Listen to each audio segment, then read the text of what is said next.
बंदगी यहाँ पर वाणी आपको बताएगी गुरु और शिष्य का लक्षण। ठीक है, आप लोगों को गुरु शिष्य साधु संत महात्मा के लक्षण के बारे में बहुत सारे लोग अपने अपने समय अनेक ग्रंथों से बताते हैं, लेकिन यहाँ पर देखो सदगुरु कबीर साहब ने रामायणी नंबर 66 में बताया है, सोई हित बंधु मोहि भावे जात कुमारक मार्ग लावे। सच्चा गुरु और सच्चा शिष्य कैसा होता है ये जान लेना इसमें। सो सयान मार्ग रह जाई करे खोज कबहू न भुलाई। सो झूठा जो सुत को तजई गुरु की दया राम ते भजे। किंचित है एक तेज भुलाना धन सुत देख भया अभिमाना।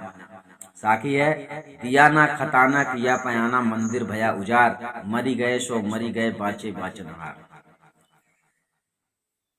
लोगों के अंदर बहुत प्रकार के सवाल चला करते हैं, कैसा गुरु होता है सच्चा, कैसा शिष्य होता है। तो यहाँ पर आज आपको समझ लेना है सदगुरु कबीर साहब इस रामायणी में गुरु और शिष्य का लक्षण क्या है, इसका उत्तर इस रामायणी में देते हैं।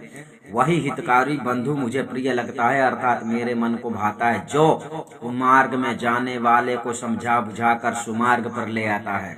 वही चतुर शिष्य है जो कल्याणकारी मार्ग में रह जाता है, अर्थात ज्ञान मार्ग का अधिकारी वही है जो कल्याण मार्ग की ओर जाता है।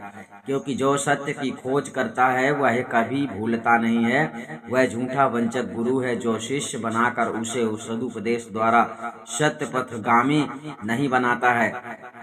क्योंकि सदगुरु की कृपा से ही शिष्य अज्ञानता से पृथक होकर ज्ञानी होकर उस सत्य पुरुष परमात्मा राम को भजता है। क्योंकि यह संसार किंचित मात्र है। अज्ञानियों की दृष्टि में सत्य और ज्ञानियों की दृष्टि में मिथ्या अर्थात असत्य और परिवर्तनशील तुच्छ है, जिसमें सब लोग भूल गए हैं और धन पुत्र आदि को देखकर उनको अभिमान हो गया है।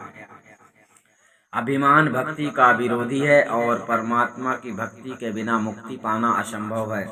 जो असली हीरा को गवाकर और नकली हीरा खरीदता है उसे सब मूर्ख ही कहते हैं। वैसे ही जो नित्य परमात्मा सुख को त्याग कर अनित्य सांसारिक विषय सुख भोगने जाता है उसे भी ज्ञानी पुरुष मूर्ख ही कहते हैं।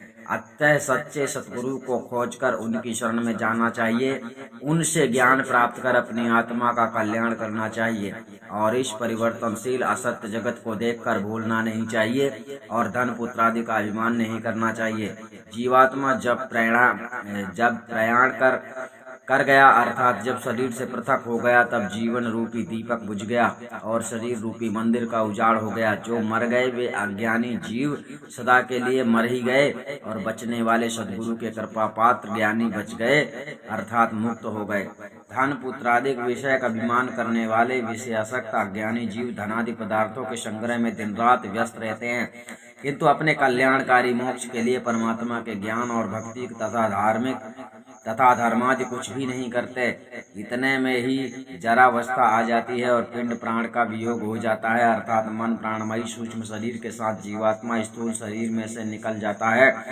तब उस शरीर में आत्मा प्रकाश रूप दीपक बुझ जाता है, उस शरीर रूप मंदिर में अंधकार छा जाता है और सब कार्यक्रम बंद हो जाता है अर्थात उसका उजाड़ हो जाता है। इस प्रकार ब्रह्म अज्ञान व सांसारिक विषयों में अज्ञानी जन जो मर जाते हैं वे मर ही जाते हैं अर्थात उनका नाम निशान भी नहीं रहता है, क्योंकि उनके धनादि के भोगने वाले उनका नाम भी नहीं लेते हैं। और जो जीवित अवस्था में परमात्मा का भजन करते हैं वे अंत काल तक परमात्मा निष्ठ ही रहते हैं। वे बचने वाले बच जाते हैं अर्थात शरीर छोड़ने के बाद मुक्त हो जाते हैं।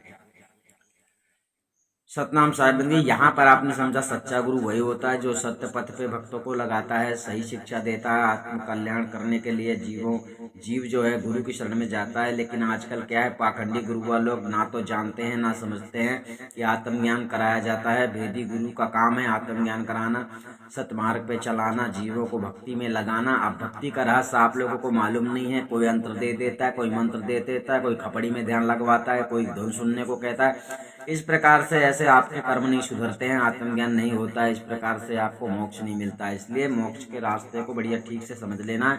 सदगुरु कबीर साहब ने क्या बोला है, इसका पूरा जितना बीजक में ज्ञान आ रहा है वो सब कुछ आपको समझना है। सतनाम साहिब बंदी।